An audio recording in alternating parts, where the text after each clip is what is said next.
जय गो भावे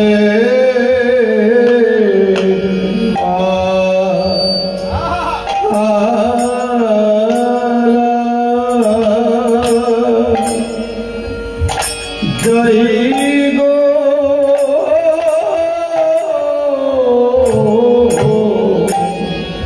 ज्योति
विशेष जखन नदी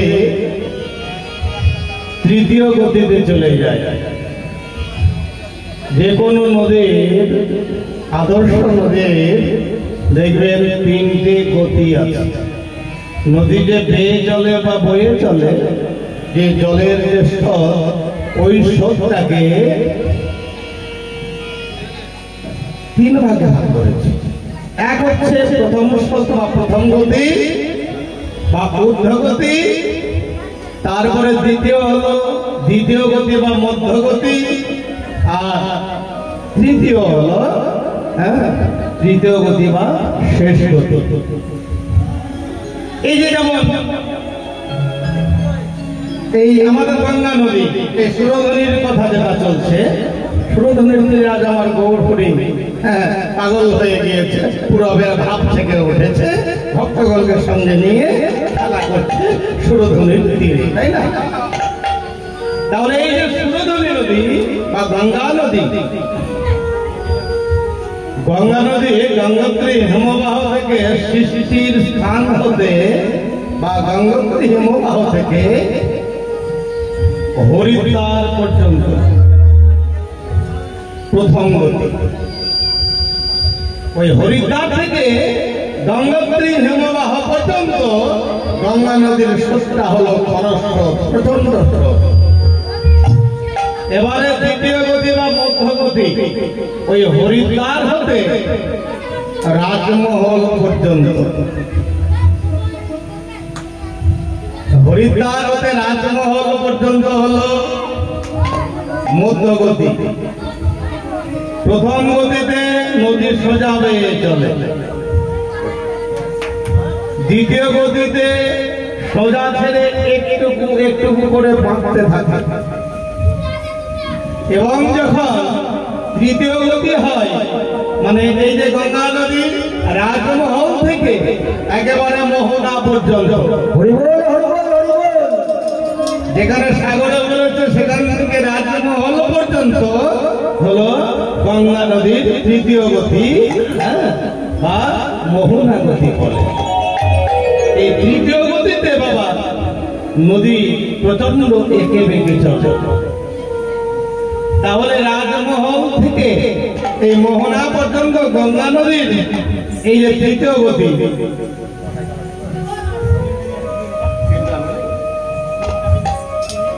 তাহলে এই যে সুরধনী যেখানে লীলা করছে সে রামনবদ্বীপে, এখানে হলো তৃতীয় গতি বা মোহনা গতি। তাই নদী সুরধনী এঁকে বেঁকে চলছে। আর কি করছে? কুলু কুলু করে গো, কুলু কুলু করে গো, কুলু কুলু করে গো, কুলু কুলু করে গো, কুলু কুলু করে গো, কুলু কুলু করে গো, কুলু কুলু করে গো, কুলু করে গো, কুলু কুলু দেবার ছলে কুলু কুলু করে গো, কুলু কুলু করে গো, কুলু কুলু দেবার ছলে কুলু কুলু করে গো, কুলু কুলু করে গো, কুলু কুলু দেবার ছলে মাতাওয়ারা ভাগীরথী হইল।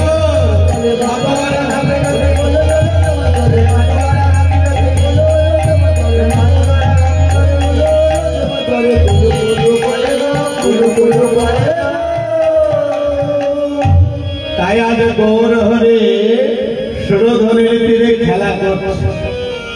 আর বলছে যমুনা, তুমি কি সেই আমার দাপরের যমুনা? তুমি কি সেই গোলক বৃন্দাবনের বিরজা? গোলক বৃন্দাবনে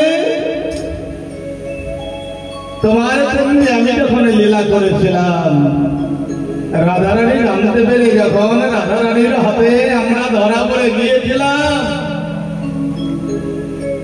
তখন ওই গোলক বৃন্দাবনে তুমি একটা নদী হয়েছিলে। তুমি কি সেই বিরজা, সেই গোলক বৃন্দাবনের বিরজা নদী? না দাপরের সেই যমুনা? বলো বলো যমুনা,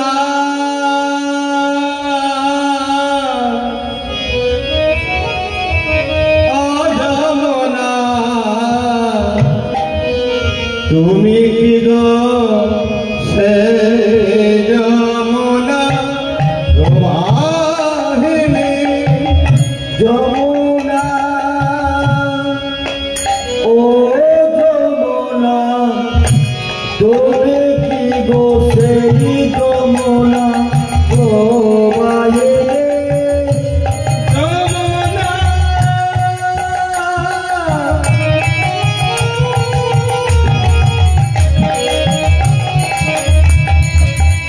ও যমুনা তুমি কি গো সেই যমুনা, তুমি প্রবাহিনী? যমুনা তুমি কি গো সেই যমুনা প্রবাহিনী? যার সীতার পথে ওই বংশী পথে বিদায়িত নীলকণ্ঠ যমুনা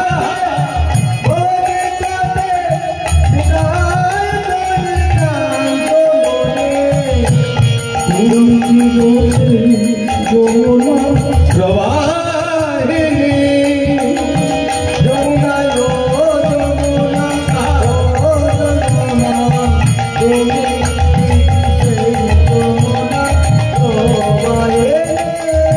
যমুনা ও যমুনা তুমি কি গো সেই যমুনা প্রবাহিনী? যমুনা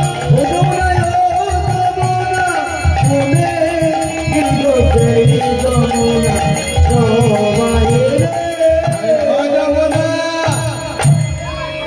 তাহলে আজ সুরধনীকে ভাবছে সেই কাপড়ের যমুনা। আর লবনা দেখিবি না আর ফুল দেখিবি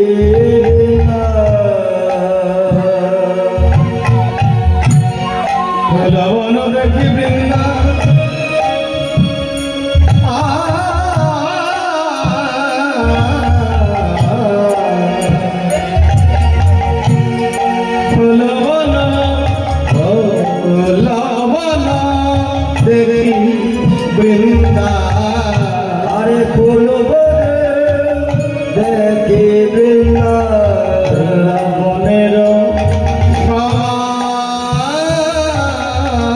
আর ভোলারে দেখিবে না বনের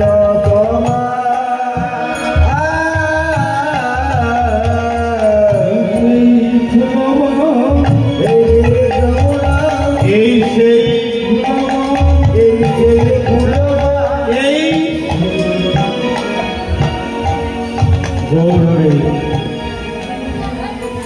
গৌরী সুরধনির তীরে।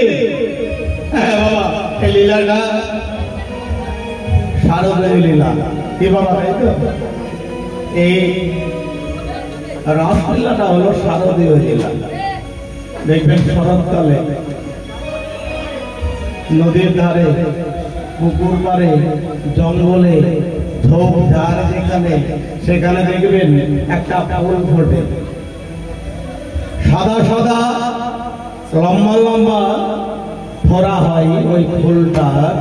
হ্যাঁ, ওই ফুলটার নাম হলো কাশফুল। কাশফুল, কাশফুল দেখবেন প্রায় 6 ফুট 5 ফুট উচ্চতা হয় ঘাটটা। তারপরে ঘাটের উপরে আরো প্রায় 1.5 থেকে 2 ফুট ফুলের যে শীষটা দেখতে অপরূপ লাগে। আর যখন শারদীয় মৃদু মন্দ দোদুল গতিতে বাতাস বয়ে যায়, হালকা হালকা ভাবে যখন দুলতে থাকে না, খুব অপরূপ বোধ হয়, খুব সুন্দর লাগে, তাই না? হয়তো বা গৌরহরি আজ সুরধনির তীরে খেলা করছে। সুরধনির তীরে শ্রীরাম নবদ্বীপে, নবদ্বীপ গিয়েছেন কেউ? এখানে কেউ আছেন? কারো যাওয়া হয়নি? এই সংসার দেবেই পড়ে রয়েছে, কিচ্ছু নেই এখানে, শুধু অভিনয় করা হবে গো। অভিনয় করতে করতে যখন আমাদের সব অভিনয় হয়ে যাবে, সব সাজা হয়ে যাবে, সব সাজা মানে শিশু সাজলাম না, কৈশোর কাল যখন, তখন কৈশোর কালের যে অভিনয় সেটা করলাম। যুবাকাল এলো, যুবক বা যুবতীর অভিনয়টা করলাম। তারপরে সংসার জীবন এলো, সংসার করলাম। এলো বার্ধক্যকাল, শেষ কাল, সকল সেজে গেলাম। হরিবল হরিবল। সকল যেমন ভাগারের দিকে চেয়ে থাকে অপলক নেত্রে, ঠিক বৃদ্ধকালে আমরা অপলক নেত্রে চোখের পাতা পড়বে না মা, যে কখন আমার ছেলে বউ একমুষ্ট অন্ন দেবে। নিতাই গৌর হরিবল হরিবল হরিবল। এইবার বৃদ্ধকাল পৌঢ়কাল চলে গেল, একে একে একে একে আমার সব অভিনয়গুলো হচ্ছে। কিন্তু দেখো, শিশুকালের অভিনয় হলো, যুবাকালের অভিনয় হলো, সংসার জীবনের অভিনয় করা হলো, বৃদ্ধকাল বা বৃদ্ধাকালের অভিনয় করা হলো। সব সাজার পরে যখন আমরা সব সেজে চলে যাব, দন্তস্বব সব মানে সকল কিছু, সমস্ত কিছু সাজলাম। সাজার পরে তালবস্ব মানে হলো মৃতদেহ। তাহলে সব সাজার পরে যখন আমরা সব সেজে চলে যাব, যাবে সঙ্গে সাধুগুরু বৈষ্ণবের চরণ ধুলে, আর এই সুধা মাখা হরিনাম হরিবল। তাই বলি সেটাই থাকবে, সাধুগুরু বৈষ্ণবের চরণ ধুলি। আর তুমি যেটা পূর্ণ করবে, পূর্ণ তীর্থে পূর্ণ ক্ষেত্রে গিয়ে একটুকু পূর্ণ করতে হবে। শ্রীরাম নবদ্বীপে আজ আমার গৌর হরি ভক্তগণকে সঙ্গে নিয়ে সুরধনির তীরে খেলতে খেলতে হয়তো আসে কাশদাসের ফুল বা কাশদাসের বন দর্শন করে মনে মনে ভেবেছি, এই সেই ভুলবান, এই সেই ভুলবান, এই সেই ভুলবান, এই সেই ভুলবান, এই সেই ভুলবান, এই বৃন্দাবনের ভুলবান, এই সেই ভুলবান, এই সেই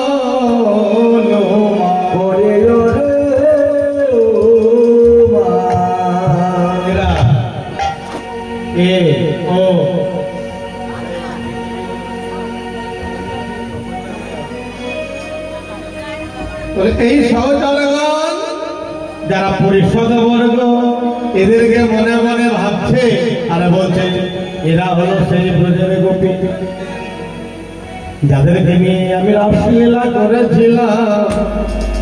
আর আমরা এই গৌরনিতাইকে হয়ে ব্রজের কানাই, আমরা ওই কানাই বলাই, আমরা দুভাই কানাই বলাই, আমরা দুভাই কানাই বলাই, আমরা দুভাই কানাই বলাই, আমরা দুভাই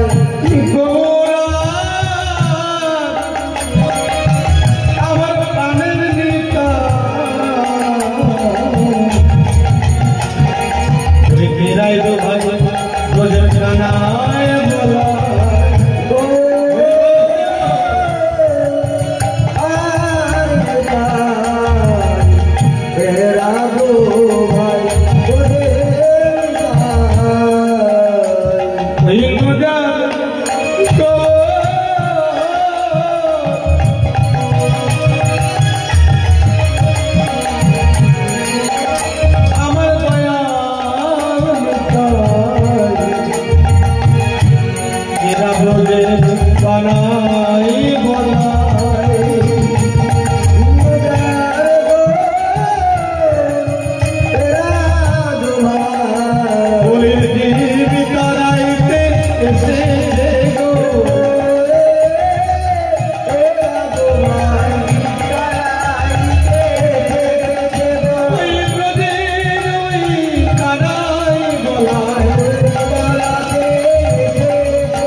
আচ্ছা, তাহলে কানাই মলাই হলো গৌর নিতাই, বলরাম হলো এই কলির নিত্যানন্দ, আর কানাই হলো ওই কৃষ্ণ ভগবান হলো আমার গৌর হরি। যে গৌর হরি কানাই আর আমার বলরাম হলো নিতাই। এই নিতাই গৌর দুই ভাইকে আশ্রয় না করে যদি আমরা যাই শ্রীরাম বৃন্দাবনে লীলার অসাধনে, অত সহজ নয়। নিতাই গৌর দুই ভাইকে আশ্রয় না করে সরাসরি বৃন্দাবন লীলায় গেলাম রাধা গোবিন্দ যুগল লীলার আস্বাদন করার জন্য, খুব কঠিন, অত সহজে হয় না। নিতাই গৌরকে দুই ভাইকে আশ্রয় করতে হবে। সংকীর্তনই তো পিতর, সংকীর্তনের পিতা আমার গৌর হরি। গৌর হরিকে ছাড়া সংকীর্তনের কোন রস আস্বাদন করতে কেউ পারবে না। নিতাই গৌর হরি বল, হরি বল, হরি বল। তাহলে এই গৌর হরি বা গোরা গোরা বলছি, গোরাকে গৌর হরিকে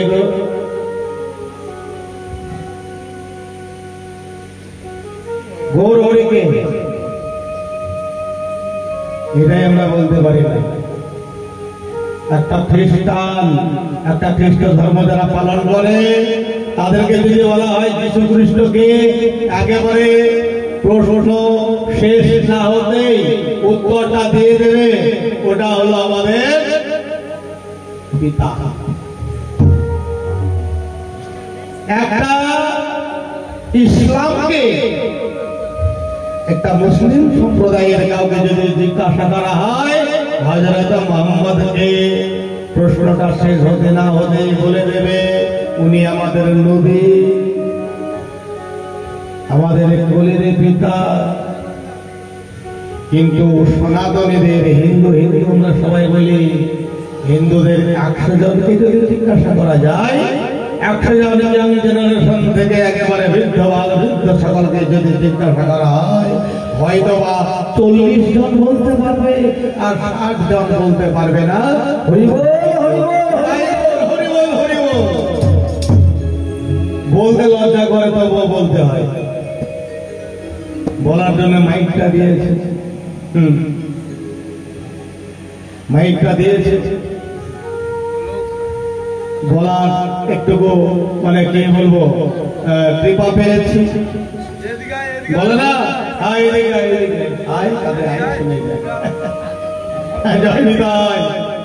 নিচে মাইক ম্যান আর উপরে ভগবান। মাইক ম্যান ঠিক থাকে, মাইকে দিয়েছে, মাইকে বলবো, আর ভগবান আছে উপরে, ভগবান যদি বলাই তাহলে বলবো। সনাতন ধর্মের রীতিনীতিটাই এইরকম। আমরা কি ভাবি, ও করছে করুক, ও মরছে মরুক, ও ধর্ম পালন করছে করুক, আর আমি হর হর বম বম করে ঘুরে বেড়াই। আমি বম বম করে ঘুরে বেড়াই, আমাকে ধর্ম সম্বন্ধে জানতে হবে না, মানতে হবে না, শুনতে হবে না। আবার আধুনিক টাটা চলে এসছে, এ মডার্ন জয় শ্রীরাম বলছে সবাই, জয় শ্রীরাম। মদ পান করে বলছে জয় শ্রীরাম, জয় শ্রীরাম বলে ধর্ম থাকবে না। জয় শ্রীরাম বললেই যে ধর্মটা থাকবে, সনাতন ধর্ম অত সহজ নয়, ধরে রাখতে হবে। ধরে রাখার নাম ধর্ম। ধর্ম নিজেকে ধরে রাখা, তার নাম ধর্ম। নিজের ধর্মটাকে ধরে রাখতে হবে, নিজের ধর্মটা পালতে হবে। তা না করে তুমি বিধর্মায় আচরণ করছো। ছেলে মেয়ের জন্মদিন, প্রত্যেক মা বাবা বছর বছর ছেলে মেয়ের মৃত্যুদিন কামনা করছে। প্রত্যেক বছর বছর এখন ছেলে মেয়ের মা বাবারা ছেলে মেয়ের মৃত্যু কামনা করছে বছরে একবার করে। কি করে না? বিধর্মী আচরণ মানে হচ্ছে মৃত্যু কামনা করা। বিষ খাওয়া মানে আমি মরবো ইচ্ছে। ছেলে জন্মদিন পালন করছে, বিধর্মী আচরণে কেক কাটছি মানে ছেলের মৃত্যুদিন কামনা করছে। তাই হয় নাকি? কি বলবে বেটা পাগল? ছেলের আয়ু কামনা করছি, ছেলের দীর্ঘায়ু হবে কামনা করছি। জানি কানে পাপা নিচ জানতে অজান্তে পাপ হয়ে যায়। একটা কাটার মধ্যে কাচের মধ্যে কেউ কিন্তু জেনে শুনে পা দেয় না। কি বাবা দেয় কি? একটা কাটা খাঁচার মধ্যে বা একটা ভাঙা কাচের মধ্যে কেউ জেনে পা দেয়, জেনে পা দেয় না, অজান্তে পাটা পড়ে যায়। কিন্তু পাটা ক্ষত হয় কেন? দূর থেকে যদি আমার আগুনের তাপ লেগে যায়, যে এর মধ্যে আগুনের তাপ কি আমাকে ছেড়ে কথা বলবে?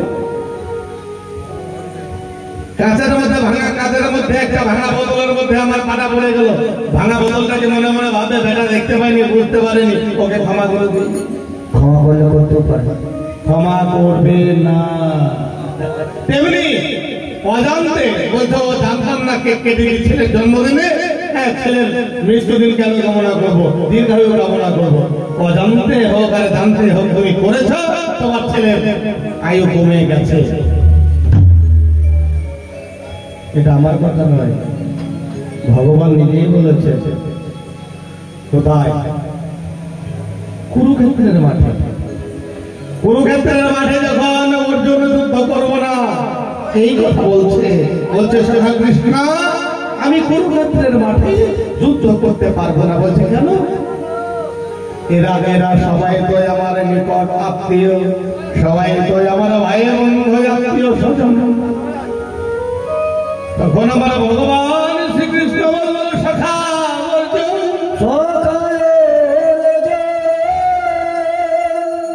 তুমি আর কি করবে, তুমি তো নিমিত্ত মাত্র, যা করার আমি করে রেখেছি, যা করার আমি করে রেখেছি। তাছাড়া সখা তুমি একবার ভেবে দেখো, তুমি না ক্ষত্রিয় সন্তান, ক্ষত্রিয়ের কাজ হচ্ছে যুদ্ধ করা। তুমি ক্ষত্রিয়ের সন্তান, তাই তুমি যদি যুদ্ধ না করো, তাহলে তোমার জাতি ধর্মে আর রক্ষা হবে না। তাই নিজের ধর্ম নিজেকে রক্ষা করতে হয়, ওটা হলো কর্মধর্ম। আর এই যে ঐশ্বরিক ধর্মজ্ঞান, এটাও একটা কর্ম, এটাও একটা ধর্ম। তো নিজের ধর্ম যদি আমি পালন না করি তো হবে, তখনই আমার ভগবান বলবো অর্জুনকে যে গীতার পাতার পাতার শ্লোক আমরা পাঠ করি, আমরা শুনি তো গীতার পাতার পাতার শ্লোকগুলো কোন পণ্ডিত ব্যক্তি বা কোন জ্ঞানী ব্যক্তি এটা কিন্তু লিপিবদ্ধ করেনি, লিখেনি। সখা অর্জুনের প্রতি ভগবানের নিজ মুখনিষ্ঠিত বাণী, ওগুলোই হলো গীতার পাতার পাতার শ্লোক। ওই যে গীতা বা আমার ভগবানের বাণী অর্জুনকে সেদিন বলল। তৃতীয় অধ্যায় 3 নম্বর অধ্যায় কর্মযোগ 35 নম্বর শ্লোকে আমার ভগবান বলল, শ্রেয়ালা সাধারণা বেদনা পরধর্মা অনুষ্ঠিতা সাধর্মে নিধন শ্রেয়া পরধর্মা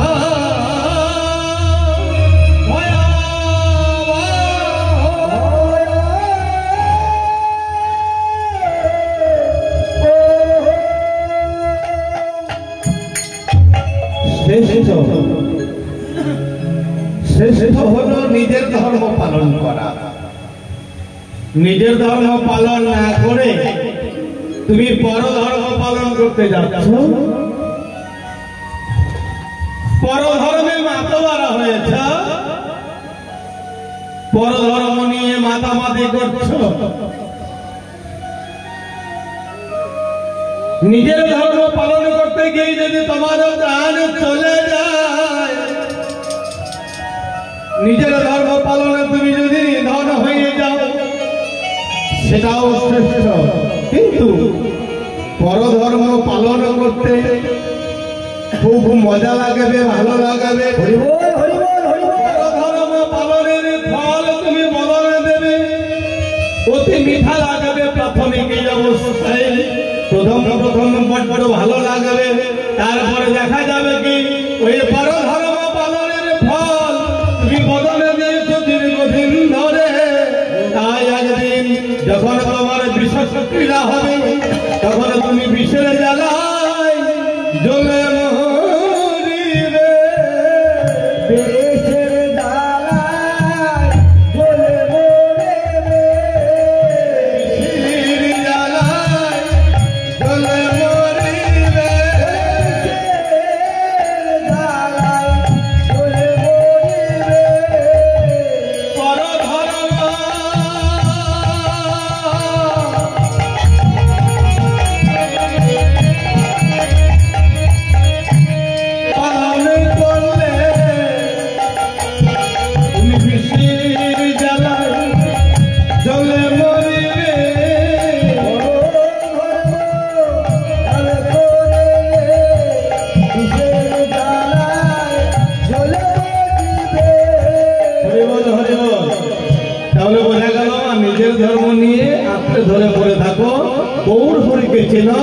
গৌর হরিকে মানো, গৌর হরিকে সেটা জানার চেষ্টা করো।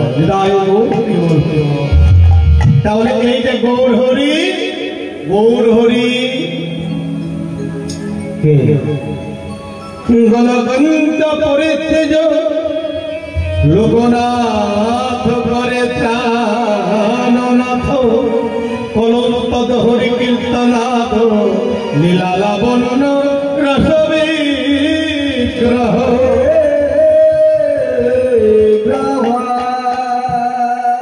বরফ থেকে ভুলে গেলেন কলির জীবকে পার করার জন্য। অন্তরঙ্গ লয় করে রসয় সাধন বহিরঙ্গলয় করে হরিনাম সংকীর্তন অনুগ্রহায় ভক্তনাম মনুষ্য দেহ মাতৃত ভজতে দাতি ক্রীড়া যা পরভাবে। এমনই মানব দেহ নিয়ে মানবের মাঝে আবার সেই নন্দসুত হরি দুই কোনো এক হয়ে রাধারানী আর গোবিন্দ দুই কোনো এক হয়ে গৌর হরি হয়ে আমাদের কলিতে আবির্ভূত হলেন। কবে? যখন নবযুগের সূচনা হয় 1486 খ্রিস্টাব্দ। 1486 খ্রিস্টাব্দ শুভ দোল পূর্ণিমার তিথি। আজকেও পূর্ণিমার দিন, পূর্ণিমা তিথি। আজকে কিন্তু একটা মহৎ দিবস। হ্যাঁ, কি এই দিনটা? কি? বুদ্ধ পূর্ণিমা। বুদ্ধ পূর্ণিমা গোমা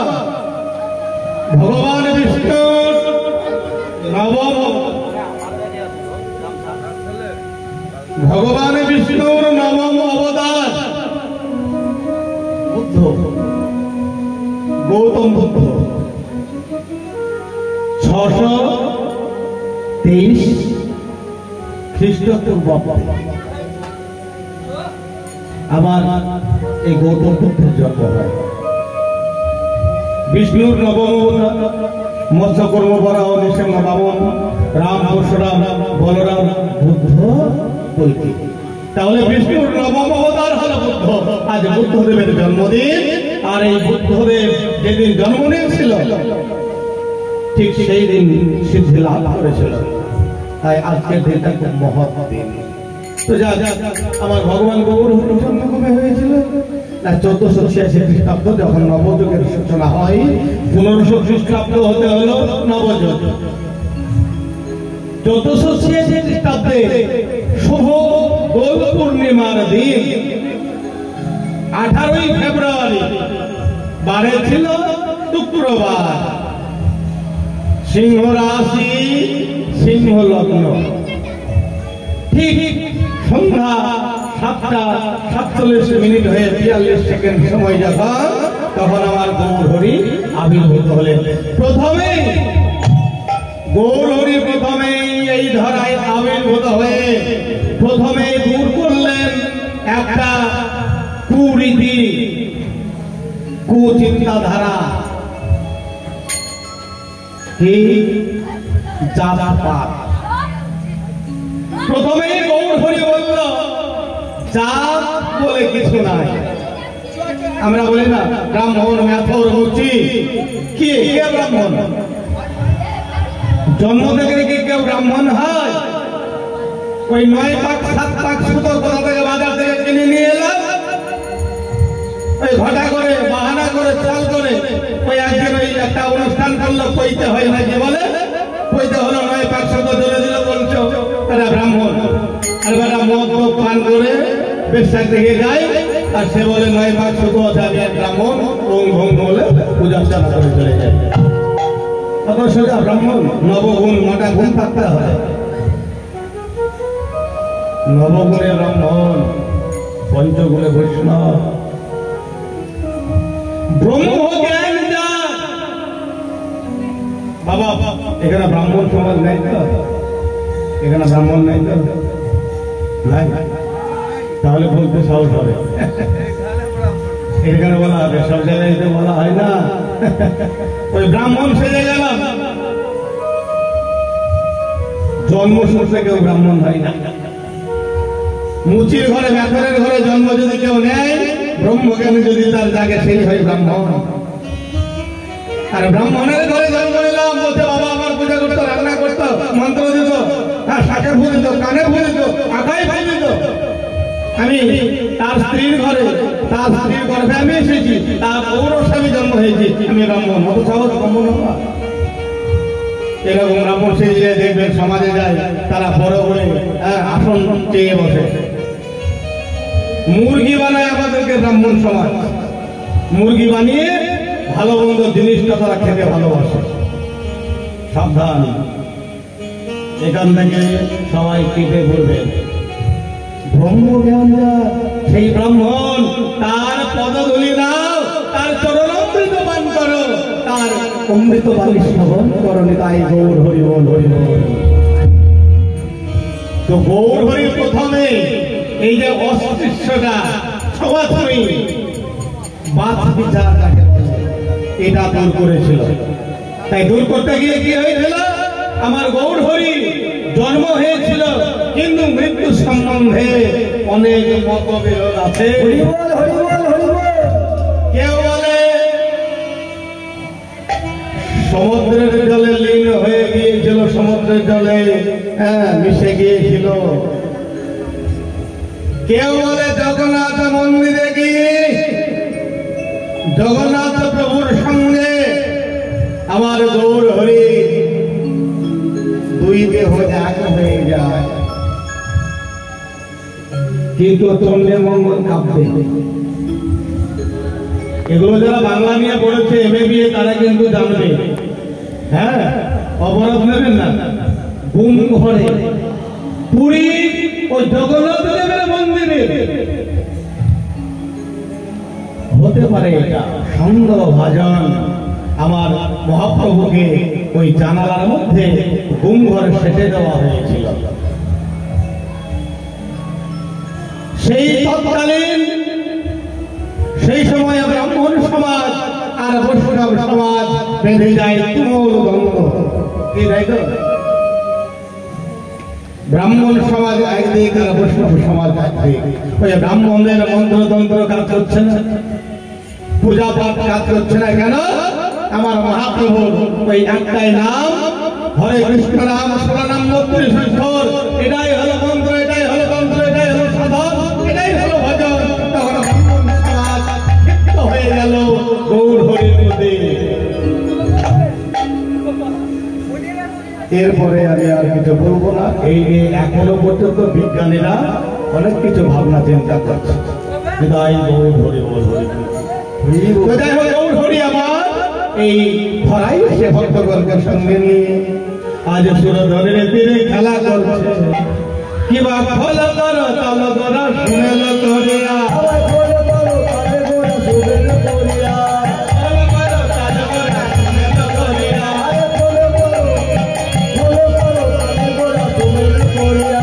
তার মাঝে নাচে করা জয় জয় দিয়া।